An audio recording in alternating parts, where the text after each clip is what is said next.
Did you get your moustache jokes in? I'll be checking the comments.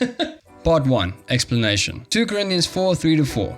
But even if our gospel is in some sense hidden behind a veil, it is hidden only to those who are perishing.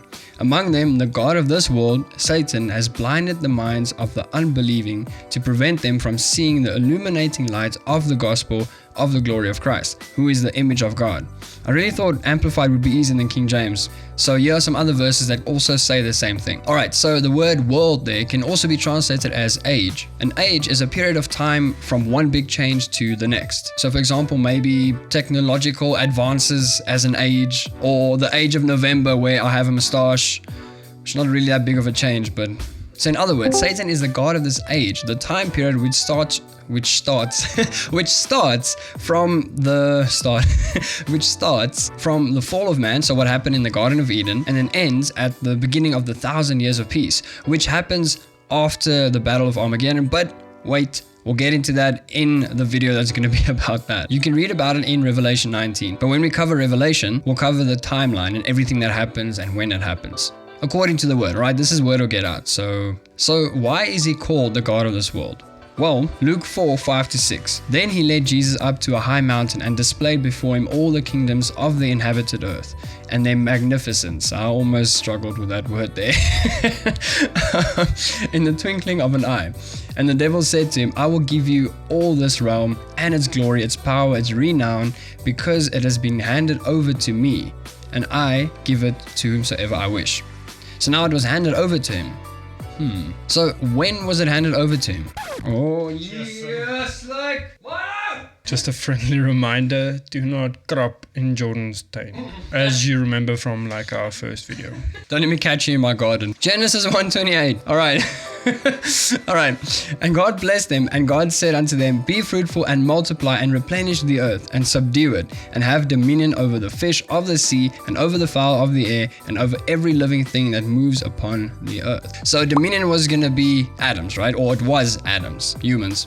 Us, alright? So then we know what happened then. We all know the story, right? We fell. And I'm saying we because would you have done better? Colossians 1:13 says, for he has rescued us and has drawn us to himself from the dominion of darkness and has transferred us to the kingdom of his beloved Son. So in other words, we were under the dominion of darkness. So when did this start? So most likely when the fall happened. We fell into sin. You can read about it in Romans 8. It's called the curse of decay, or the bondage of decay rather, and it affects our entire reality. So now, after falling into sin, we were separated from God, but then Jesus came to reconcile us, or in other words, restore friendly, I struggled with this last time as well, friendly relations between us and the Father. 2 Corinthians 5:18, but all these things are from God, who reconciled us to himself through Christ, making us acceptable to him, and gave us the ministry of reconciliation. Part 2. What does all this mean? So now, does this mean that Satan has all the authority and does as he pleases? No, Satan doesn't rule in an ultimate sense, right? There is nothing and no one that can stand against God. 1 Timothy 1:17. Now to the King of the ages, not just age, the ages, all of them, eternal, immortal, invisible, the only God, be honor and glory forever. So a quick example, Job in the Old Testament. Satan could do nothing to him because God was protecting him. You can see it as God declared it illegal for Satan to touch him or anything concerning him. He was blessed and he was just prospering. The word calls it a hedge of protection that was around him. Even after that conversation happened, Satan was still not allowed to touch Job himself. Satan had to get permission. Now, if you think about it in the New Testament, how much more don't we have access to because of Jesus now? Alright, so you can check out 2 Thessalonians 2:7 and Romans 8:28. So when Jesus died on the cross, he took back that authority that we lost. And if we belong to him, if we are the children of God, then we have that authority again. Colossians 1:13 again. So he has rescued us and has drawn us to himself from the dominion of darkness. So we are not under the dominion of darkness anymore. Colossians 2:15.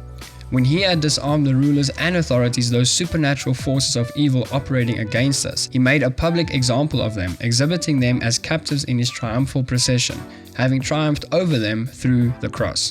Conclusion. The only right that Satan has in your life is the right that you give him. Like we said in our spiritual warfare video, he tries to get you to defeat yourself. because he's already defeated. So how can he get to you? Go check out that video for more information about it. Alright, so if you like my moustache, leave a like. If you don't like my moustache, leave a like. And if you enjoyed the video, leave a like. If you didn't enjoy it, leave a like. As always, just leave a like, because we like you. Remember, we stream on Twitch Tuesdays, Thursdays, 7 p.m. Come and join us. We'll see you in the next one. Oh man, humans. Us, alright?